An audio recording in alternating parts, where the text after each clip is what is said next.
what's so funny about Doxiadis is that he pinpoints a date, which I love the bombastic boldness of that. He's like, it happened on September 26th, 1825, the day that the first public passenger rail went in the UK. And it took people from one city to another. And he said from that point on, cities were never the same, right? All of a sudden, they could work in systems. I'm John Lewis, and you're listening to 360 Degree City, a podcast where we talk to people who are working to make cities better. Our hope is that after each episode, you'll start to see your own city from a slightly different angle. 360 Degree City is brought to you by the team at Intelligent Futures. We're a team of versatile urban problem solvers, and our aim is to figure out better ways of living together. From a small Nova Scotia town to booming Barcelona to the megacity of Jakarta, are there any laws that govern all human settlements? Are there consistent patterns that emerge where people live across scale and time? Back in the 60s, an architect and planner named Constantinos Doxiadis explored this question. He sought to understand the complexity and growth of human settlements. In his 1968 book called Ekistics, An Introduction to the Science of Human Settlements, Doxiadis spent 527 pages proposing a science of settlements. Today, I'm talking with Erick Villagomez, an urban designer, professor, and writer in Vancouver, who has revived and expanded on some of the elements of Doxiadis' work. Maybe if we could start off, if you could introduce yourself and what it is that you do. That's really a $1 million question, to tell you the truth. I think I do a number of different things. If I were to categorize things into three parts, there would be the teaching component, when I teach at two different schools, the University of British Columbia at the School of Community and Regional Planning within the urban design stream. I teach at the opposite end of the scale at KPU, the Built World scale, I should say, in the interior design program.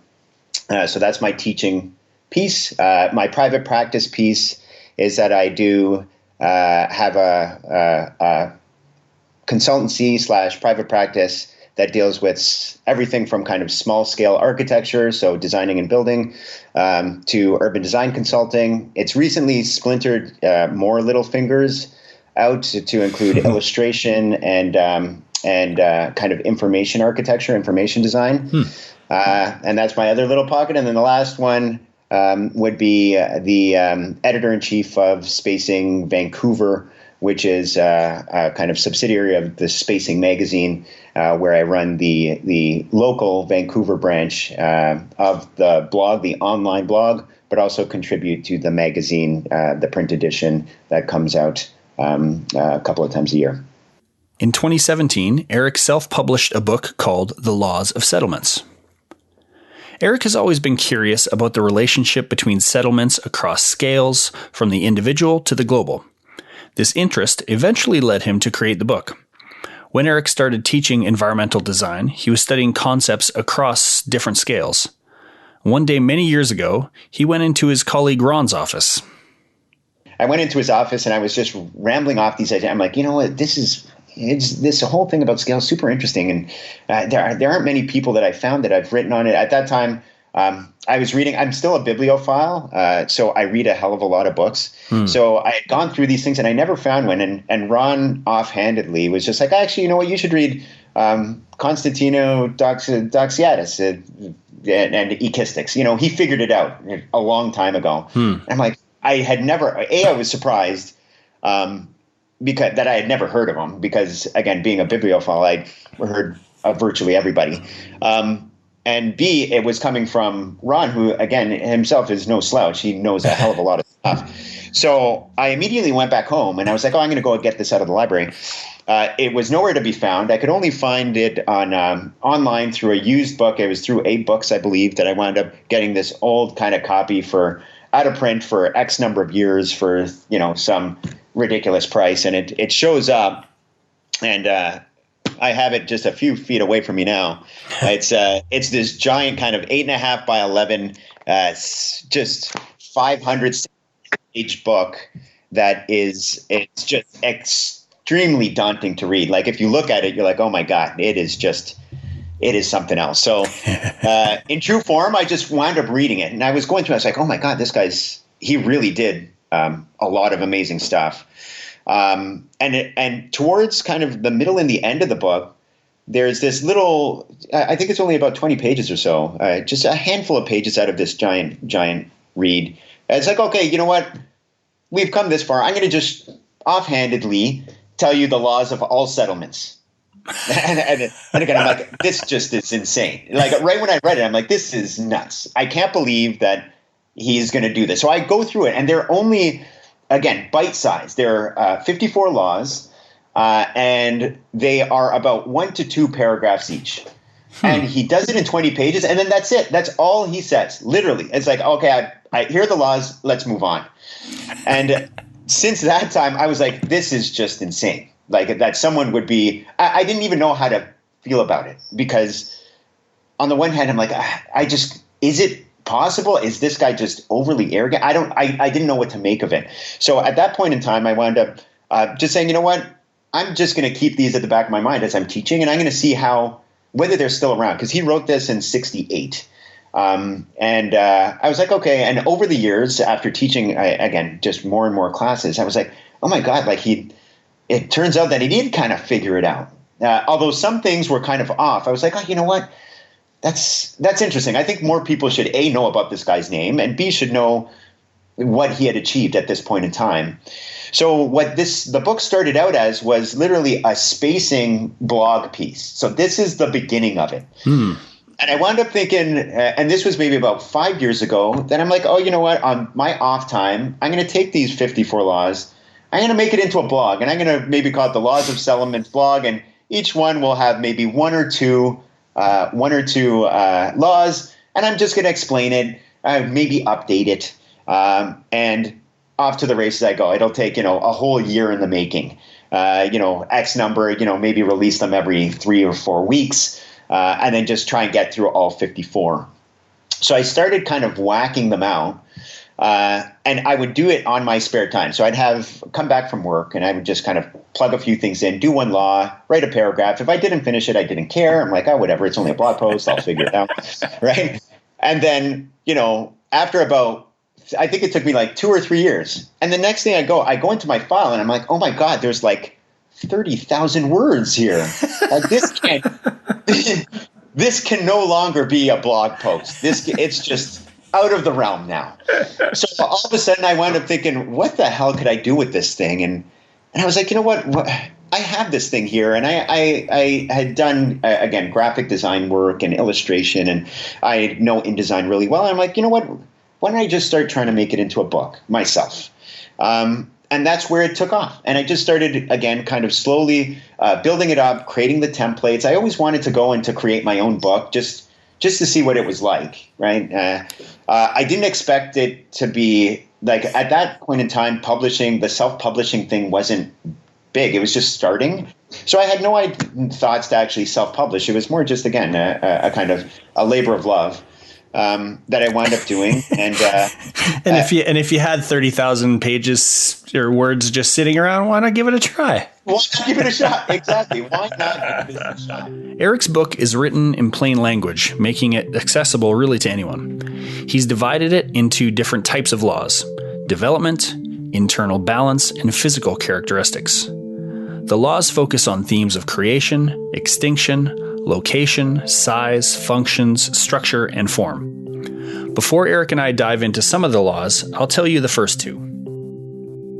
Law 0, the overarching law, states that human settlements are scalar and codependent. Erick added to this to demonstrate the fundamental basis of Doxiadis' theories. No settlement exists in complete isolation. They're all accompanied by other settlements of varying shapes and sizes. Settlements are comprised of multiple units that form a complex whole. Think of small towns and villages that have been annexed into one large city. Law 1 is human settlements are the product of different forces and serve to satisfy the human needs of inhabitants and others. Further laws discuss how the needs of inhabitants can change over time, which results in the settlement changing as well. In this episode, Erick and I unpack a few of the laws of settlements, so let's dive right in. What is a settlement? So a settlement is it's mine. I'm going to converge with Doxiadis's, and it really is kind of the foundation of when people construct and deform the material world into something that is their own. And in Doxiadis's definition, the first kind of level of settlements is actually a single person. And then it goes up to kind of, village, town, cities, mega cities, megalopolis. And ultimately what he saw was the ecumenopolis, which was the world was effectively one giant city. Okay. So if you're up for it, let's dive into a few of the laws and chat about it. All right, sounds great. Cool. Okay. So let's start with law number 13. I won't test you if you know exactly what the number of each law says. Settlements are in a constant state of adaptation, and as such, time is a factor necessary for the development of settlements and is physically expressed within them. So, question I wanted to explore with you was, how does that law and the idea of change in time reconcile with the way that individual humans live their lives and respond to change? So where I'm going with that is, in our engagement practice, for example, the process of change, short-term, long-term, particularly short-term, is hard for people. So what are your thoughts about that law and how individual humans adapt to change over time? Yeah, it's an interesting, in many ways, these laws are extremely self-evident. And that's what makes it kind of like an interesting, but like you can read the laws and be like, yeah, of course. And it kind of makes sense. But it's weird how it doesn't play itself out in reality. Cities and settlements are always changing, period. They never stop. It might look like it stops, but it's not, right? So each settlement, no matter at what time in history, all the way through the present, and it seems to be even quickening in the present, are always changing. And that perception that people have that, whether it's, I want my neighborhood to stay the same, et cetera, is actually a complete illusion, right? All of it always changing. And it actually comes from a place where we ourselves are changing all the time, right? We're getting older, we're different parts of us are doing different things, they're developing in different ways, and cities actually reflect that, just like with anything else, right? So This idea that people have to adapt to it is actually fundamental to the development of it. If they try to actually stop any of the development or kind of try and stop time, it actually leads to its failure. Right, which is what one of the later laws, when it talks about the death of settlements, that's one of the main things, right? You can't actually fossilize a city without it losing its cityness, however you define that. Right now, you can try and fossilize it and make it into, say, a theme park and have people do things, but then it's not functioning anymore as a proper settlement. Settlement is dynamic. It always has been, and it always will be. Yeah, for sure. And that's in our experience, chatting with folks that are dealing with navigating change in their neighborhoods. It's not to say that folks, absolutely not to say that folks shouldn't get involved in democratic processes, but to the idea of constructively contributing to change, because change is going to happen anyways, is a very different conversation and mindset than I'm going to stop change, because that's just not going to happen. And one of the things we joke about in our office is just the this magic phenomenon that happens with a lot of folks. It seems that if you were to tell someone, a city dweller, that law, they'd say, oh yeah, that, like you said, that makes sense. But the magic moment that they purchase a home, they think that everything within eyesight of that home should be frozen in time, it seems. Yeah, exactly. There was something kind of interesting. I was at of all things, a data visualization club yesterday. First meeting, kind of fun and geeky, cool. which I like. Yeah. And one of the visualization guys, we were just doing these tiny little presentations. He wound up showing the change of housing. So he had all this data that he had scoured from census data, and he mapped it onto Vancouver and was showing the tear down of homes since I think he put it yesterday from I think the 80s up until the present.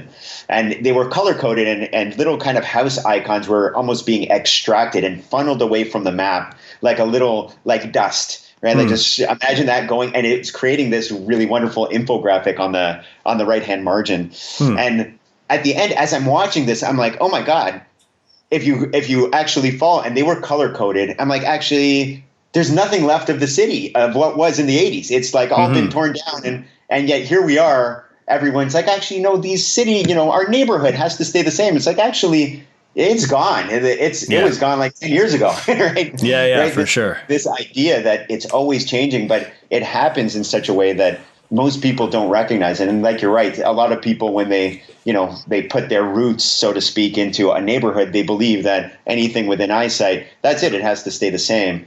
On the next block over, whatever, tear that down, right? Yeah. But in my eyesight, you kind of got to go and you got to try and maintain it. When in fact, again, the healthy running of a city actually needs that. You need the turnover. You need things do fall apart, and they do need to be maintained, and they do need, like, there's stuff that always has to happen. Yeah, for sure. And if you don't mind, I'm going to keep in touch with you. And next time I'm in Vancouver, if I can crash the data visualization club, I would love to nerd out with you. Of course. Open invitation, my friend. Open invitation. Fantastic. Okay. So you mentioned some of the death-related laws. There's a couple here, 15 and 17. I'll just quickly quote that the gradual death of a settlement begins when the settlement no longer serves and satisfies some of the basic needs of its inhabitants of the society in general. As people move, they carry their values with them. And then 17 is in the death process of a settlement, its elements do not die simultaneously. The same holds true for the values that it represents. As a consequence, the settlement as a whole has much greater chances of surviving and developing through renewal, or even if some of the elements are dying. So I was curious if you could provide a relatively modern example that reflects either one or both of those laws that people can relate to. Yeah, they're really kind of interesting and straightforward laws insofar that I think one of the most important laws actually is law number one. One of the early laws, obviously zero, the one that I put zero, which was my own edition that kind of summarized, the 500 pages before his laws. The one that kind of goes into satisfying its inhabitants is actually, and kind of adopting the value system of the inhabitants is arguably kind of the basis of everything. And I think if you truly think about that first law and let it sink in, it becomes more and more impactful. And it effectively kind of says, okay, the needs are shaped by a number of different things. There are physical needs, right? Straightforward, you have to be safe, et cetera, et cetera, et cetera.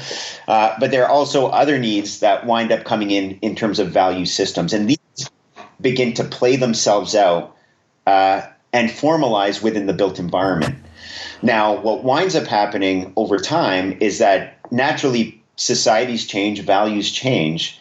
And as those change, they necessarily have to change the environment in some way. Now, if the environment is not conducive to those changes, then it winds up deteriorating in some way because people can no longer relate to it, right, at some fundamental level, right? So, it happens for better or for worse. Sometimes there are some amazing pieces of urban fabric, let's just say, or architecture. Let's just take, say, the traditional Japanese home, with the tatami mats, and like there was something so refined and beautiful about it.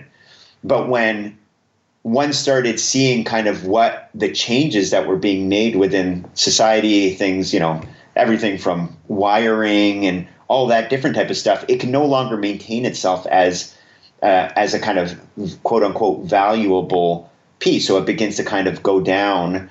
Now it's being reborn in different guises, but it's a completely different beast. It's a different, let's just call it a different species, right? Like maybe it had its roots back in the original one, but in comes fiber optics, in comes kitchens with appliances, in come all these other things that old type of built environment never fostered or could not support when time came to change. Mm-hmm. Right. Same happens with cities, right? So cities, so that's a small scale example, and another one you see different neighborhoods. Let's just say post-industrial landscapes, right? Those once housed big industry and everyone accepted them for those, but when that went down, all of a sudden people are like, actually, they're kind of ugly, right? Like we don't want it in this way. Like it has to change. And if it doesn't change, then people just kind of leave. Arguably, the most extreme versions of these are kind of resource towns, right? Resource towns that are, its whole purpose for being, what it's doing is extracting resources. That's why people are there. That's why for the bigger societal good, whether it's coal or whatever it is, we extract. Once that's done, that's it. Right. Yep. If there's nothing more to hold people there, then it's just relinquished. So you see a whole bunch of ghost towns, so to speak, and some of which have actually been revived as tourist hubs or, however modern society has reinterpreted them in some way, shape or form. Mm-hmm. So that's where it leads to kind of the death process can happen at a number of different levels.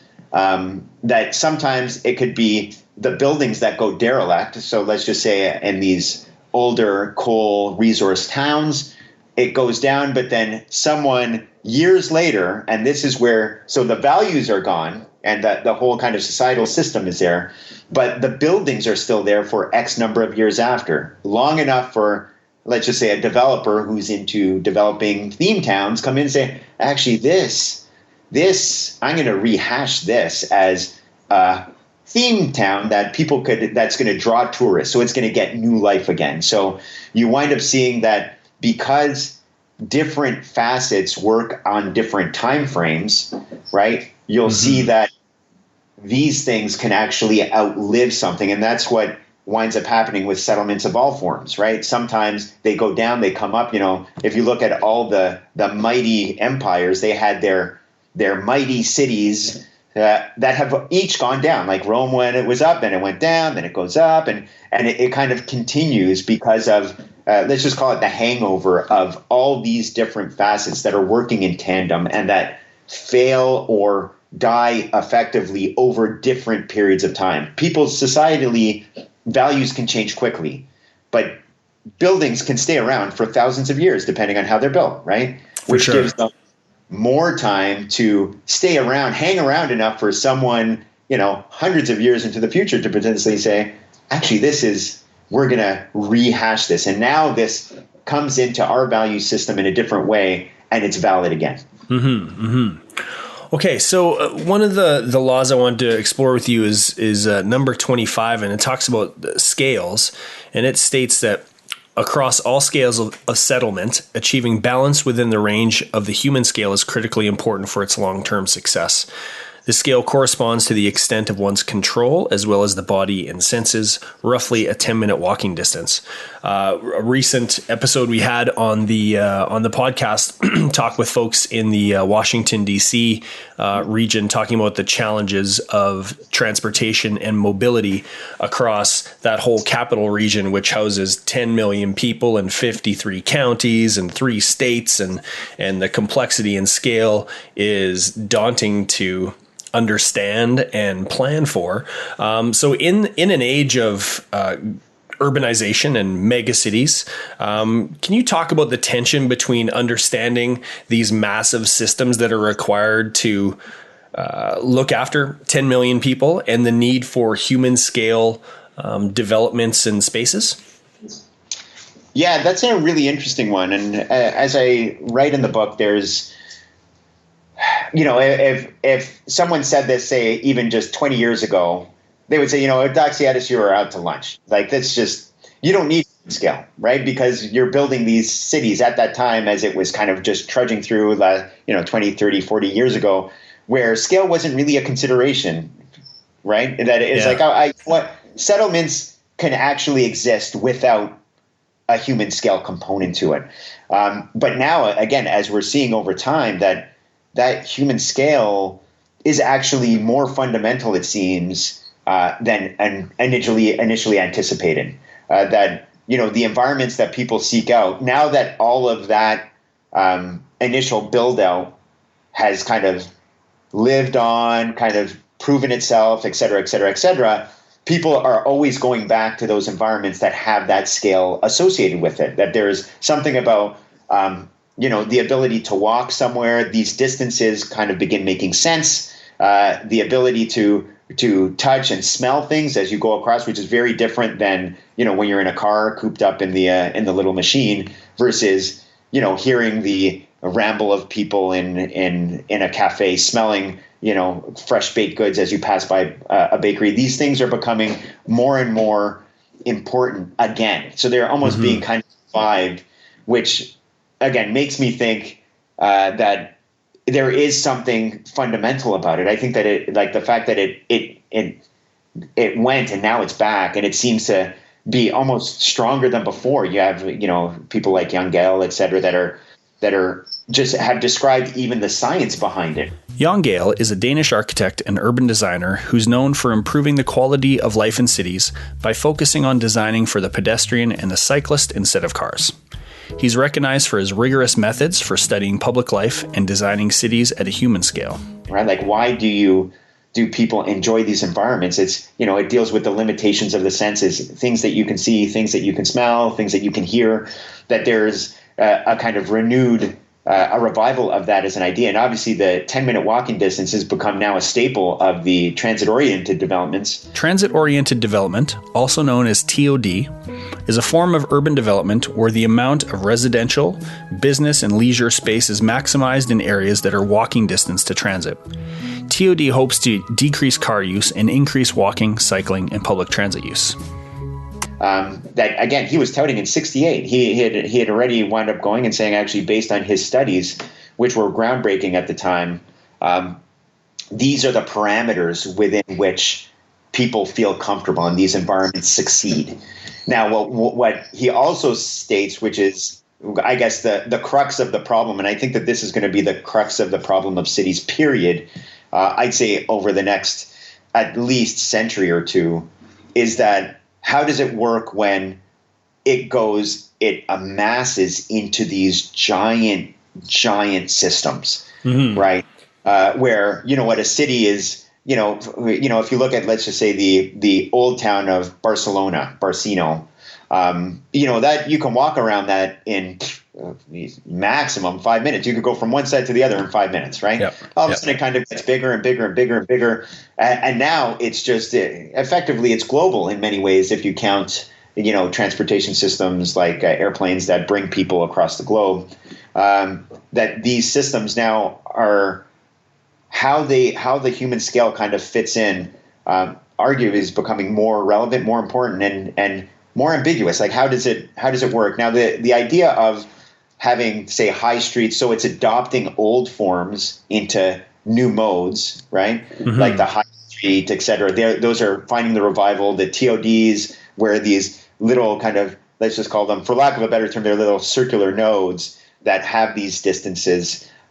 They're coming into effect more again. And then even the definition of 10-minute distances have been, they've morphed over the past even, I'd say about 15 years, where it was once, it was the ring, right? You'd put a little dot in the middle of what you wanted to plan, put the 10-minute and 5-minute walking radius. And now it's become more complex because that doesn't necessarily work in different urban fabrics. So, just as the crow flies is different as the human walks. Those are two different things. So even if we represent it with the little target, right, the walking radius, that's not actually indicative of really a 10-minute walking distance. So we've seen, again, how these new settlements where we've come now are kind of really warping our perception and making us hone those, which I think is actually a really good thing, making us hone those definitions that, you know, a 10-minute walking distance has to be kind of on the ground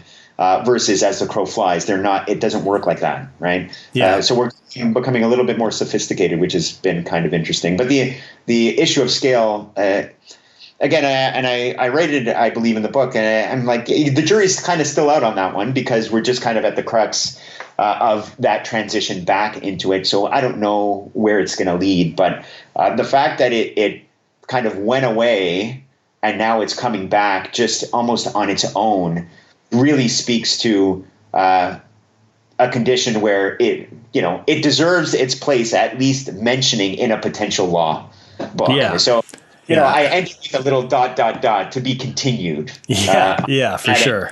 Like, yeah, you know, but it does look like that law was bang on.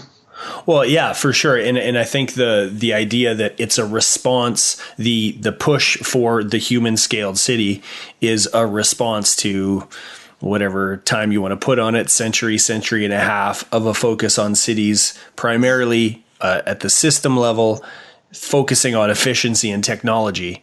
And then, you know, if I could summarize a single message across most of the guests that we've had on the podcast as an example, it would be, remember the human beings. And it's really funny that, you know, and I catch some people saying this all the time where it's like, actually, you know, I hate cars or whatever. It's actually, you don't hate cars.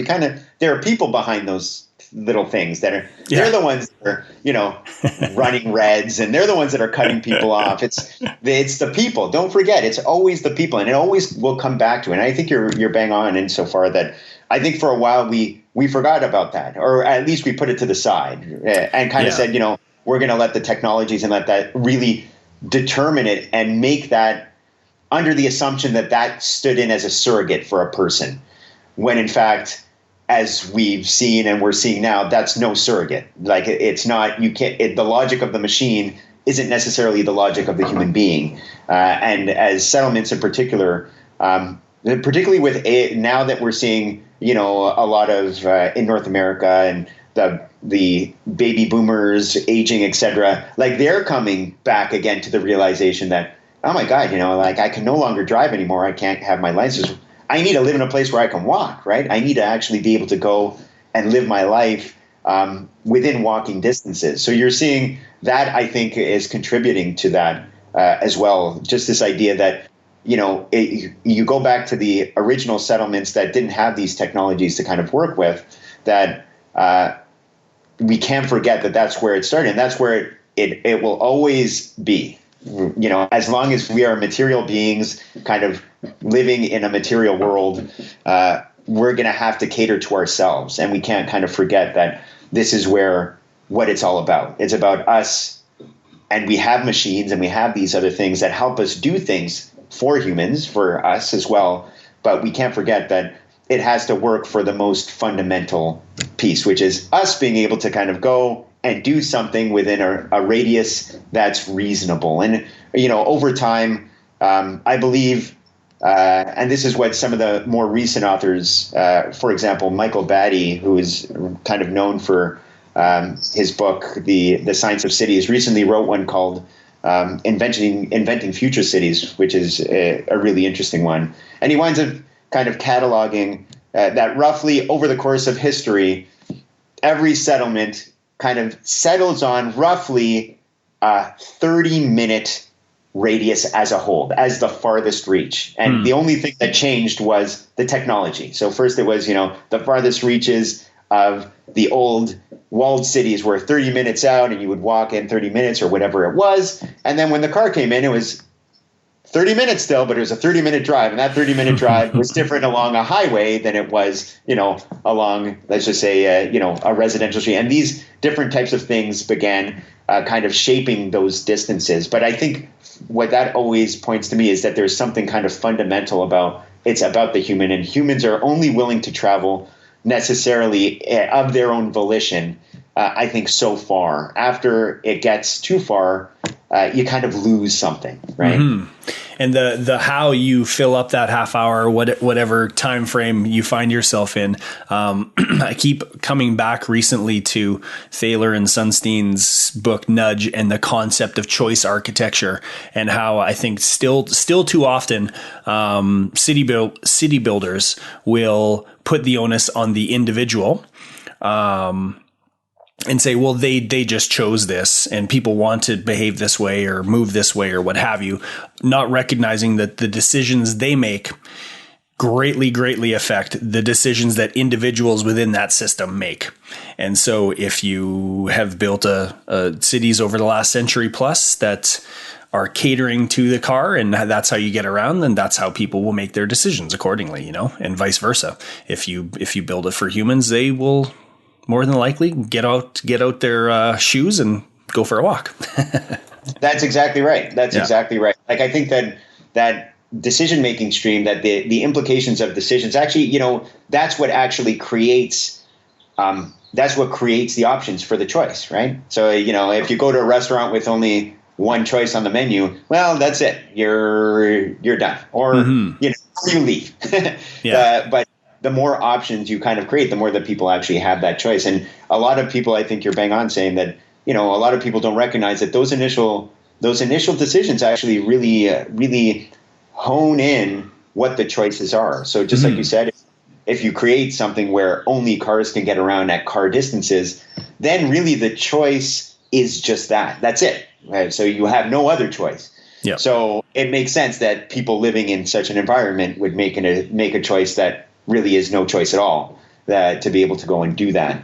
And it's I think particularly with planners, and now I think they're hopefully becoming a little bit more aware, but that disconnect, I think is an important bridge that needs to be reconnected again, and allow people to see that the implications, even at the policy level, or particularly at the policy level perhaps, will have this ripple effect across all of these different scales, down to the choices that people make. Yeah, for sure. I think that ripple effect of both scale and time, that, with the relative permanence of urban structures, you make a decision and you might not see the full consequence for a few decades, and it'll take many more decades to change course from that decision because of how relatively permanent that infrastructure is. So, no small challenge for the city builders of the world, but worth working on.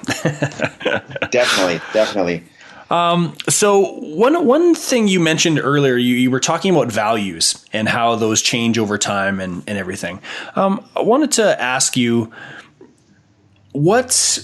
when we're looking at values and how the built form of the city expresses certain values, I was curious if you could maybe talk about what values are reflected, let's say, between a dense urban core and a lower density suburban community.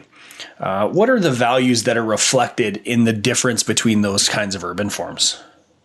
That's a great question, and it's one that I kind of slice and dice in a number of different ways. On the one hand, part of the things that I teach over and above the urban design piece is representation. So things like drawing how cities have represented themselves to themselves in many ways, and kind of trying to dissect what that means and how it's expressed visually through things like drawings or models or data, any type of information, whether it's film, all of this stuff, to kind of say, okay, how do these things affect the world around us? And the interaction is actually exceedingly complex, and it winds up kind of building itself around a system, or let's call the value system a narrative system. Like every society has its own narratives, its own worldview, its own perception of nature,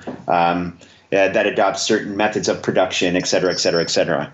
And then these manifest themselves in the built world as almost a one-to-one expression of it, at least for a short period of time, right? So that's not to say that the suburban fabric means the same as it does now, as it did when it was originally created. So you get kind of murky into that territory.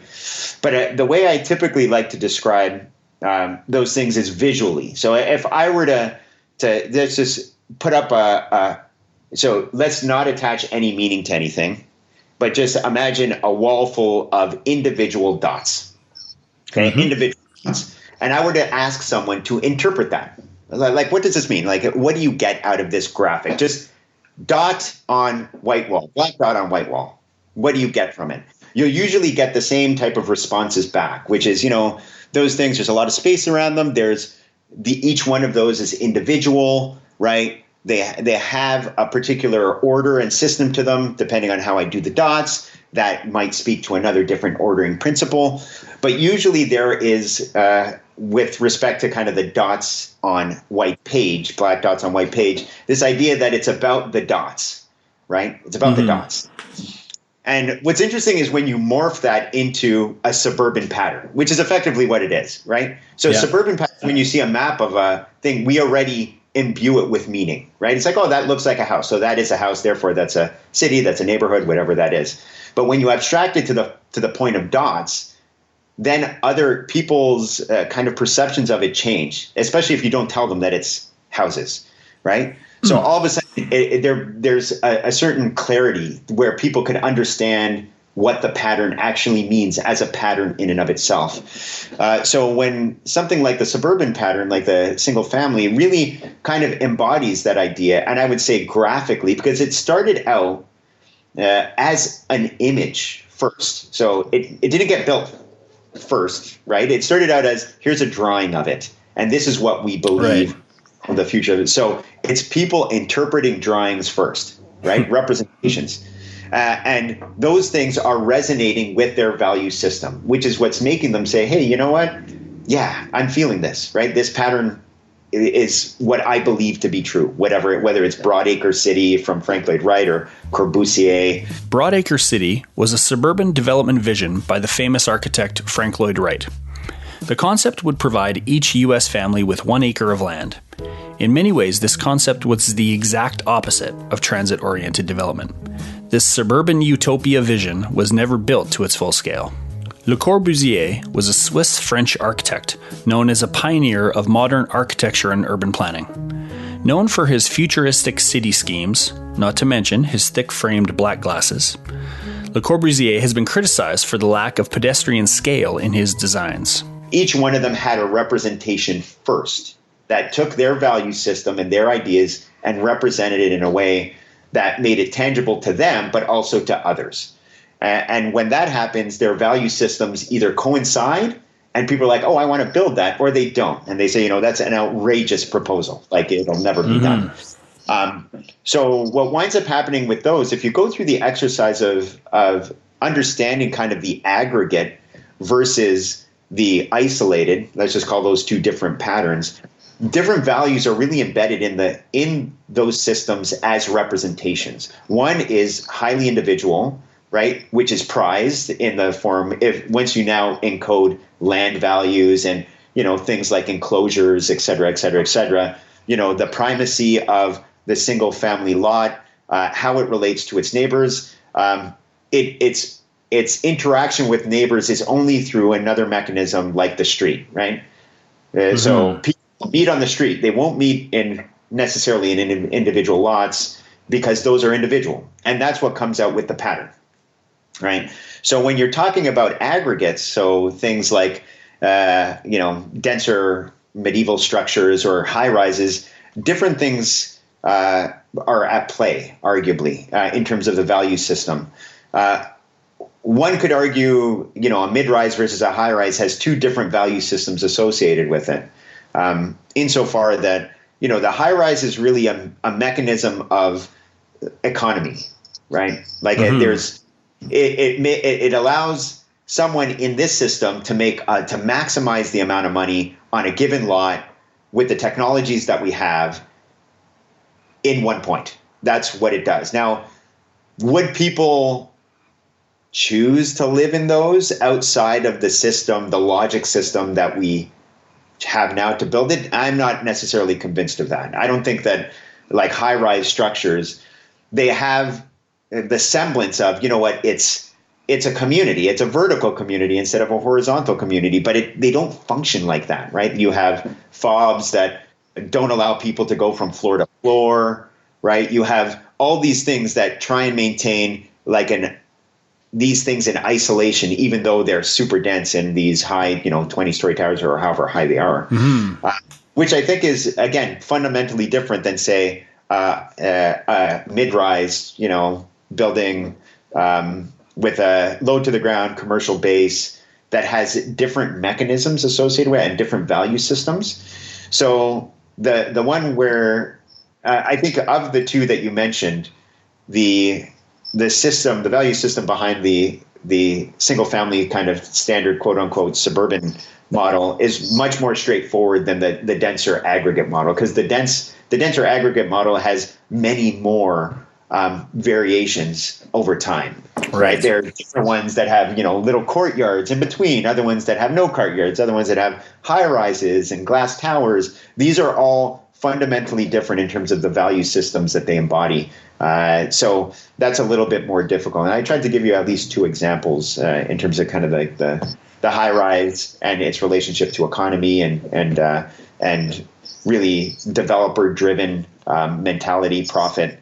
And then a mid-rise, which might have, over the course of time, has had many different variations, right? From if you look at the Amsterdam row home, all the way through to, the Roman single or the shotgun house which is a single family model shotgun house in New Orleans, or the San Francisco row house. Like all of these things have had different values, even though the form is kind of similar.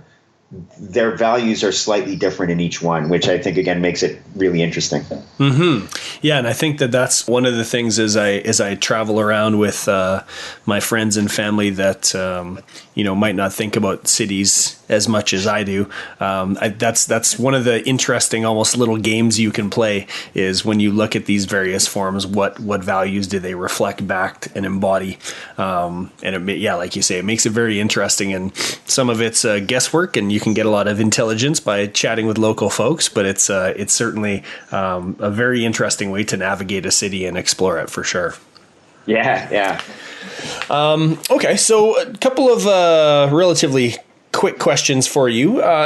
If there's a lot of laws that you have in your book, and we've talked about just a few of them, and you can glean from our conversation how dense they are. If you wanted listeners to have one key takeaway about settlements, what would that be? Oh boy, that's a tough question. That's a doozy of a question. I thought you said this was going to be simple. Simple, but not easy. Yeah. I think one of the big things with settlements, let's just even hone it a little bit more so that I can hone this response. Contemporary settlements. Let's just kind of leave the historical ones behind and say about kind of settlements now. I think there are a few things that I would wind up saying. One, I think, is that you can't forget about the value system there. I think, again, that's fundamental to understand.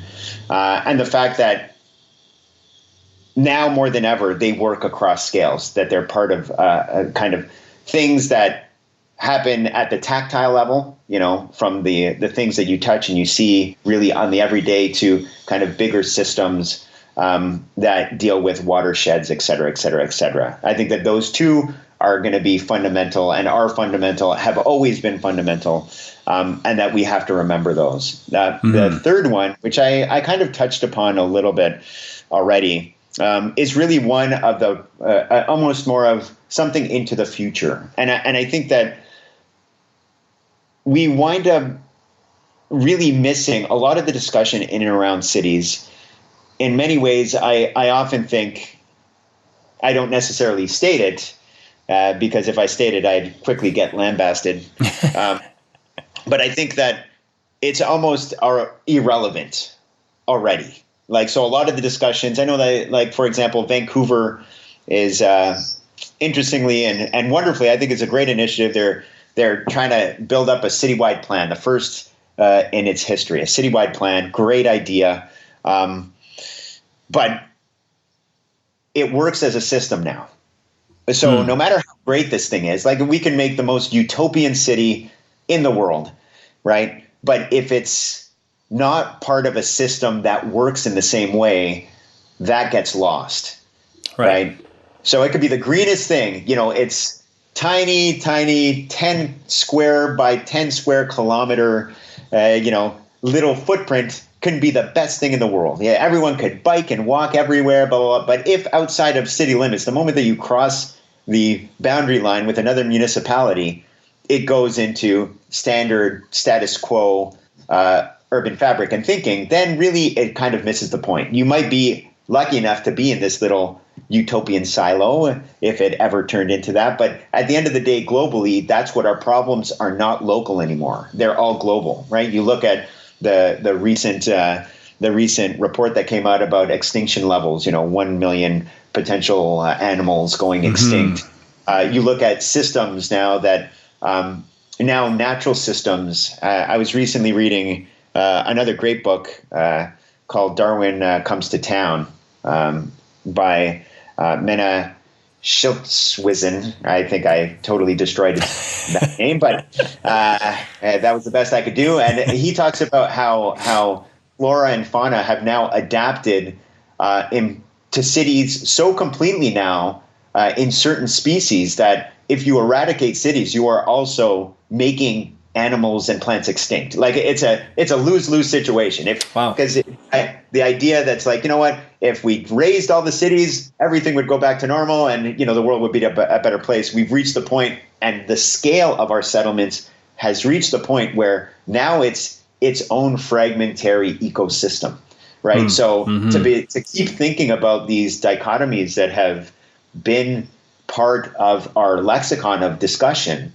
right? Whether, it's, cities and nature or nature, like all these things, I keep looking at these and I'm like, man, this is outdated. Like we've already, no matter how good we do with that definition, it's already gone, because that distinction, some of these distinctions have now been obliterated. Like Vancouver, can Vancouver really be, as a city, be dissociated from its surrounding metro Vancouver area? I don't think so. They're just so intimately integrated in how they work and function and how people move, and that it's no longer kind of relevant to talk like that. So I think that there's a big thing, and this is actually I would say the biggest challenge. And this is what, again, Doxiadis said this in 1968, for goodness sakes.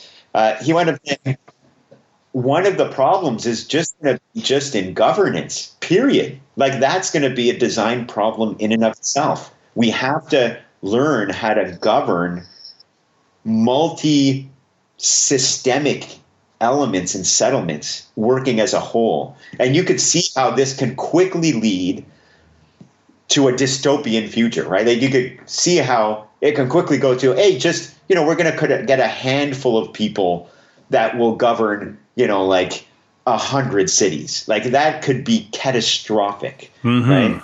On the other hand, it can't be just necessarily willy-nilly, like, oh, we're not going to plan anything anymore. Like that's it. We're just going to see what happens, because again, that just doesn't work either. So there's this kind of weird moment that we're in right now where we're seeing that and finally recognizing that crossover, that we've passed that point of no return, that the cities and settlements of the future are no longer in isolation like they used to be, centuries ago.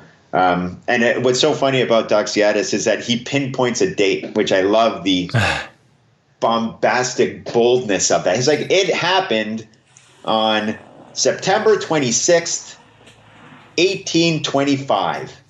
That was the day that the first public passenger rail went in the UK. And it took people from one city to another. And he said from that point on, cities were never the same, right? All of a sudden, they could work in systems.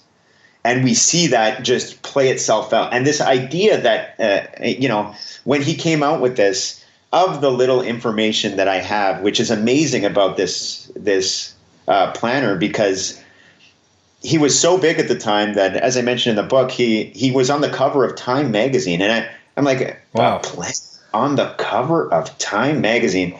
How big is that? And since he passed away, like, again, he just fell into, like, no one knows really. I couldn't even find much about him. Yeah, that's wild.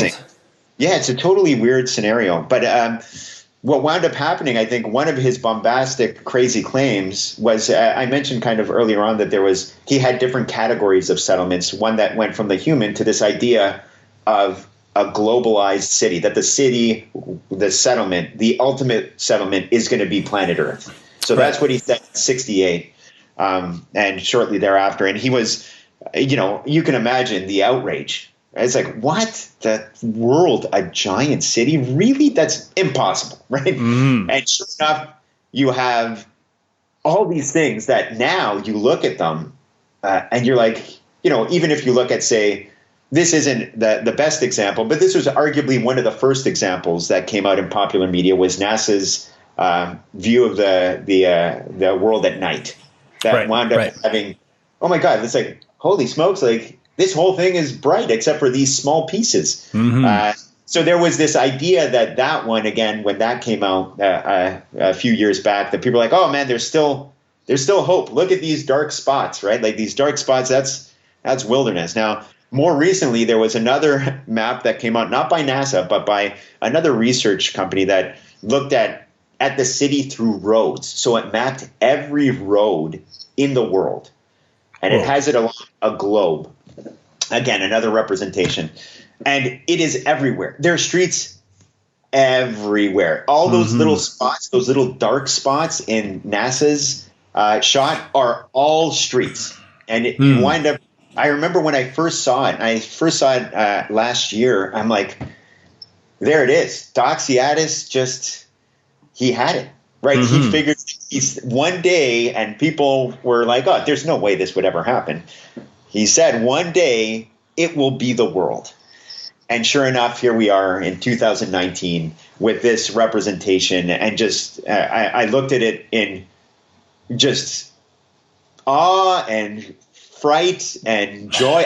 It was just like one of those weird feelings. I'm like, I'm kind of happy that he figured it out, and that there was joy there. On the other hand, I was like, oh my God, this is scary stuff, right? Mm-hmm.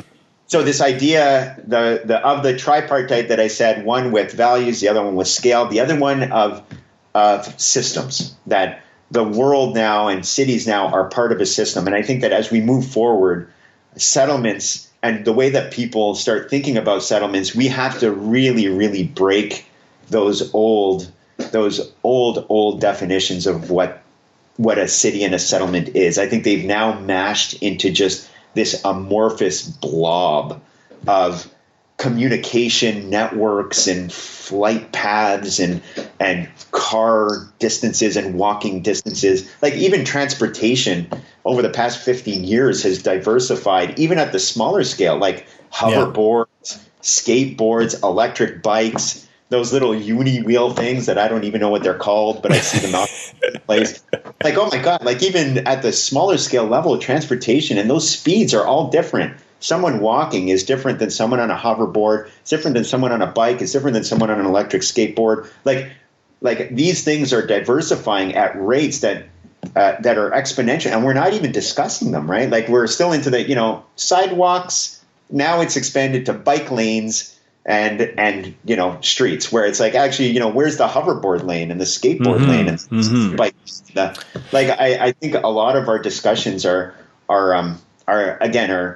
irrelevant, even though they're at the forefront of planning now. In the grand scheme of things, they're already outdated. They're the dinosaurs of these things. And I think that we're going to have to be more aware of these systems and the complexity of how these systems are interacting, in order to really, if we're really, really serious about making a better future for ourselves and the planet. And I really think that we need to take those systems seriously and actually really go after understanding, as difficult as it is, the complexity of that system, and then more over and above what to do on the ground, how to even start governing it, I think is going to be a really, really big issue.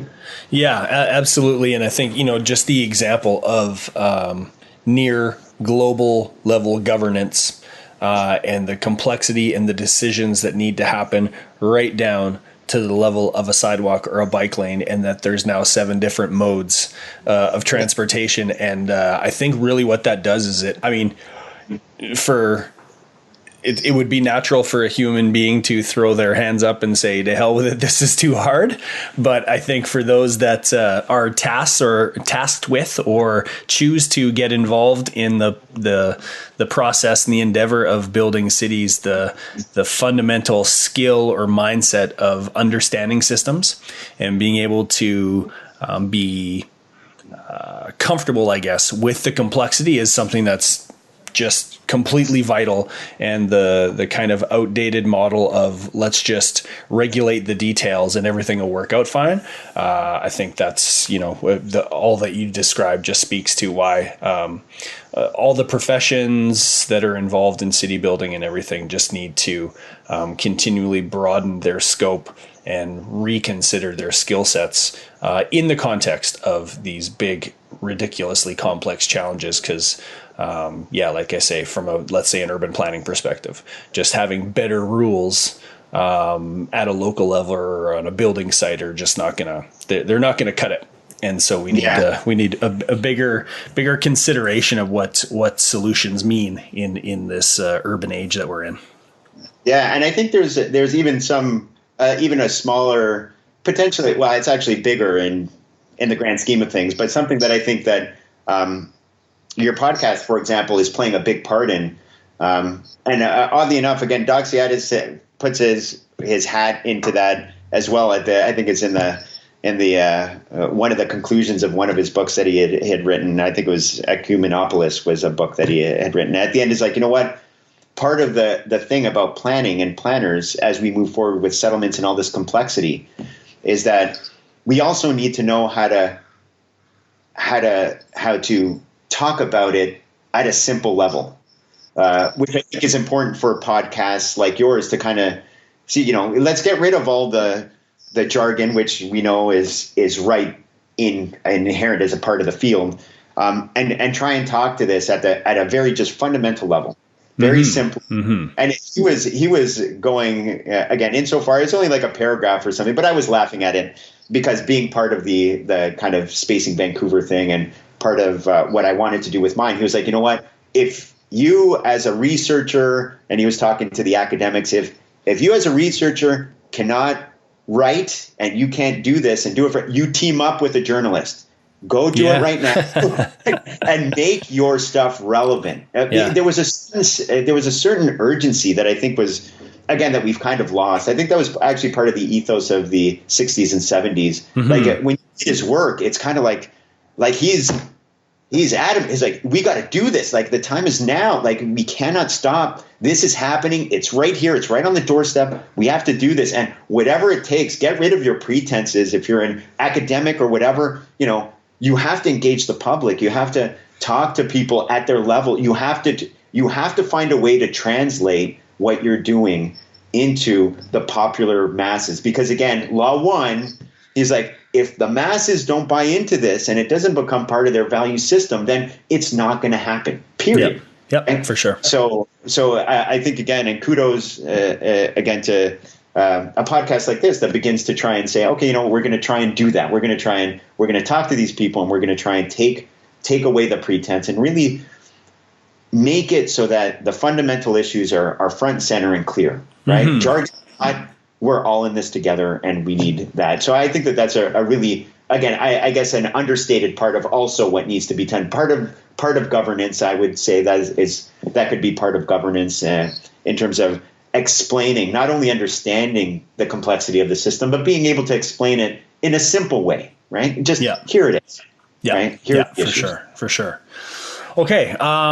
Well, we've covered a lot of ground, and I can see we're going to perhaps have to have another conversation and keep it going. But I would be honored. Awesome. But one question we wrap up with all our guests is, can you tell me about a city that you love and why you love it? Oh, I love this. I was waiting for this question. I've been listening to your podcast, so I knew what was coming down the pipeline. You're not going to get angry at me like everybody else?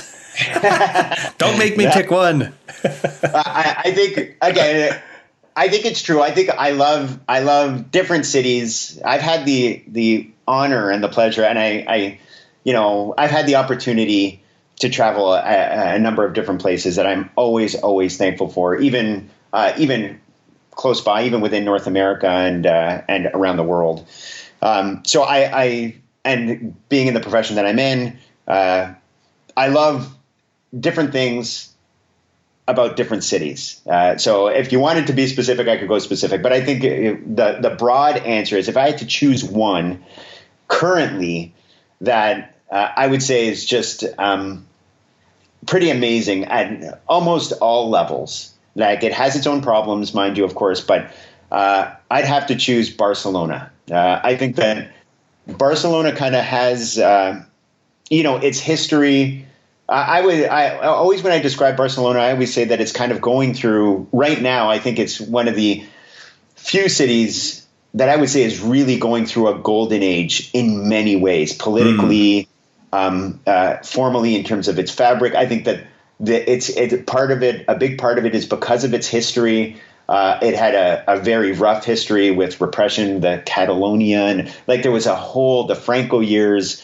But that bred a certain type of society with very specific values that are very, very specific to Barcelona. Like, even if you go to other parts of Spain, which I had the opportunity to do a couple of years ago, it's not the same. There is something palpably different that happens there in the people, in how they treat and they respect their environments, in their perceptions of history, in their kind of progressiveness and willingness to experiment with different types of models, yet respect their past in a very genuine way. And it's just an astoundingly beautiful city at the end of the day. It's just aesthetically, when you walk around different parts of the city proper, whether you go through, the Cerdaz plan with the hexagonal blocks, or the old, like, there's something very, very, very beautiful about it. And it's one of the few places, the only place that I visited, you can walk through about in about 15 minutes, where you can walk from the old town all the way to the edge of the Cerdaz plan right near Gracia and just see it change. You could see the mentality, you could see the values, you can see everything change within this short kind of it's almost like a time lapse of urbanism in many ways, right? That's like, oh my God, I can do this in real time. In real time, it's a time lapse that it's just such a powerful city to be in. And I know, like, there are, again, so many other amazing cities. I know Larry Beasley, when I was listening to that one, he chose Paris. Paris has its own thing going. And but I'd have to, after thinking about this and knowing this was coming down the pipeline, I think I would still have to choose Barcelona. I can't imagine any other city that really embodies a very kind of progressive movement, a youth, like everything about it. Now, it's too successful now for its own good, unfortunately. But I think that success came from a genuine place. I think that it, versus trying to be fabricated, say, from a body that's really mission is to do tourism. Like, I think it was founded on the genuine values of the people there, and it just so happened that when people recognized it, it's like, oh my God, it's amazing, right? And everyone wants to now go there. Yeah. So, awesome. So that would be my choice. It's the best. And it's I've been there twice in the last 2 years, and I studied for a semester of a master's degree there. It's amazing. And I think what I'm going to do, I think you might be the last person that says Barcelona on the podcast, because I think my question in the future will be, tell me about a city that you love that's not Barcelona and why. Because I think about a third of our guests have all said it, and they all have great reasons, just like you did. If you want to read Erick's book, you can get it on Amazon and on Smashwords. The link is in our show notes. 360 Degree City is created by our team at Intelligent Futures. To learn more about the work we do, go to intelligentfutures.ca. I'm John Lewis. Thanks for stopping by.